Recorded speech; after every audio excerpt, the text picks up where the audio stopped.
Hello mga palangga. Okay, for today's video mga kahoy, gali kami na sa sapa para hindi boring. Nagdara kami ka soundbox para sa bisak kahoy. Syempre may wasay para hapos lang mag bisak kang kahoy. Okay, sa sapa gali kami, rapit lang man, mga 5 minutes lang man ang panawon.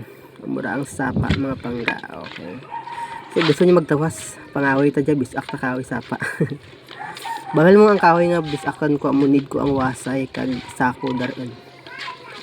Okay, diyan kami dapit sa diyan kami sa bisakan ko pang kahoy. Murag mga pangga ang kahoy bisakan ko. Nabisak ko naman dagya ko pamiga pangahoy.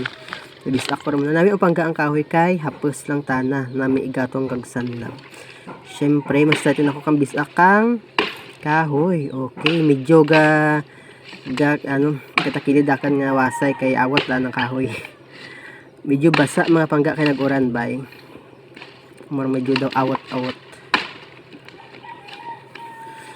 Nami nga pangga ang kahoy, draggle ratana.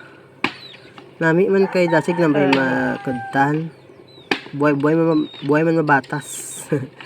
Syempre dawal na kami nanay sa balay, need namon magtipon-tipon kang kahoy. Sa sangkasako ko nga kahoy nga page draggle ramong tana. Need ko man iyan butaon para sulit ng walang pagpangahoy namon.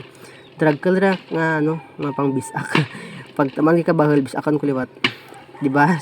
Sangka lima ko lang ang wasay. Bala bilawas pa murangatan kasi ano pak bugat. Kaya ko hakwatan.